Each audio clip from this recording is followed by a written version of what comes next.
Refugees in Ireland will now have to wait for 3 years before they can bring their family members to join them.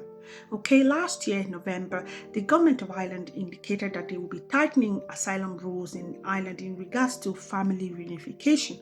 They also said that there will be financial threshold for those who want to bring their family members, and also they also said that there will be an exclusion of those who are in receipt of social welfare payment prior to them applying for citizenship, as well as those who are owing the state. But this is a bill that will be brought today, the 13th of January 2026, to the cabinet in Ireland. The Minister for Justice will bring this bill that will now clarify what they meant when they said that they were going to tighten the family reunification law. Okay. So the Irish Times report that further restriction will be set out by Minister for Justice Jim O'Callaghan on Tuesday, which is today, where the International Protection Bill is set to introduce a general waiting period of 3 years for refugees. This will also apply to close family members, including spouses and children. The bill is set to overhaul the state asylum system in advance of European Union-wide rule coming into force in June this year, 2026, and it will replace the International Protection Act of 2015. And this is where the difficulty is in understanding all this change, because a lot of people have been asking that if those that already got their status, their refugee status before this law came into effect, how would that impact them? And and they haven't applied for citizenship, or they haven't been able to bring their family. How would this impact them? And my understanding before is that, those who already got their refugee status before this new law came into effect, that they will still be, that the law, the International Protection Act of 2015 will still be applicable to them. But I do not understand. But now we're hearing that this new rule will replace the International Protection Act of 2015, and I don't know how that is kind of doable, because those who already have their refugee status based on the International Protection Act of 2015, will it be fair for them to be judged by the new rules if they were already given their status before this whole thing came into effect? I think this is a legal thing that we need to look deeper into. So I will look more into that particular question, okay? And the Minister for Justice said that it is his belief that the implementing a firmer migration system is a key element in protecting the integrity of Ireland's immigration framework. While supporting those in need of international protection, these changes are ultimately about giving those who are entitled to international protection the opportunity to rebuild their lives here quickly, and at the same time ensuring that faster removal of those who have not met the criteria will also be done as well.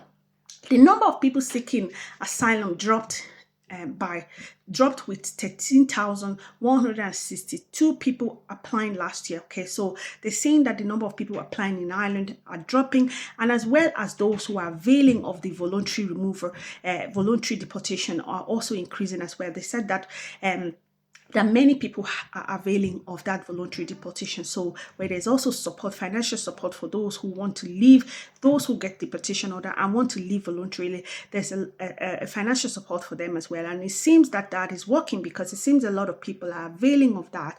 That's what the minister is saying. And they say, they are saying that they want to also process all of this asylum system, asylum application. They want to process it quicker, so that those who don't qualify will be will be removed quickly, and those who qualify will also be given their status very quick, so that they can live their life here. That's what the minister is saying. However, those living following unsuccessful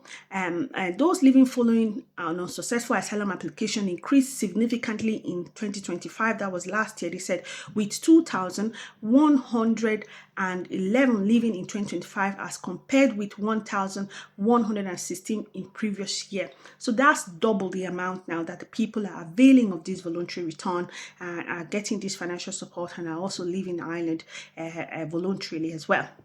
The main driver of this figure is still people leaving voluntary. That's what they're saying, that people are actually leaving, accounting for 1,616 of the total.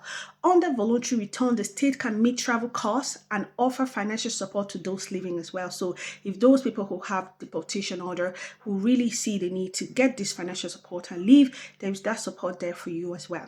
The Irish Times report that Mr. O'Callaghan, the Minister for Justice, is expected to tell ministers this week, which is today, that there will be a broader use of voluntary return than envisaged by the EU Migration Pact. Okay. And there's another thing here that is important, but this is the continuation of what was reported in the news. But as the rules only apply to Schengen area countries, this is talking about the fact that the way that the immigration asylum, the way that the successful applicants, the way that they are processed in most other European countries is very different from the way it's done in Ireland, because the other European countries have kind of a Schengen, they have free travel area, they have the same kind of rule, but Ireland is not part of the Schengen. So the rule for Ireland is a bit different. Ireland is able to process those who are availing of voluntary return differently and quicker as well. They have the flexibility to do that in a different way.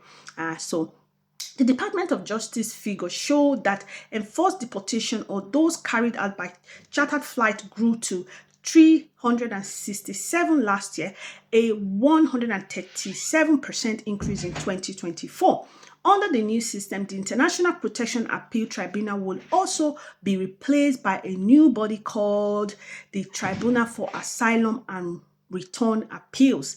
There is also a plan to limit the use of oral hearing for asylum seekers who are appealing decisions. So this oral hearing as well is going to be limited. So there's a lot of change that's coming into effect, and I know this is not it's a very troubling time for a lot of people who are seeking asylum in Ireland, but this is important that you know that all these changes are coming into effect, and that's why I'm always coming here to give this kind of update. So what do you think yourself? And please give me a follow if you haven't been following me before. Share this video, like it, so other people will be aware of this change that is coming to effect. And when this bill is approved, or if there's any update, I will be coming here to also share more updates like this. So make sure that you come back here and make sure you share, and also give me a like and follow, and see you again soon.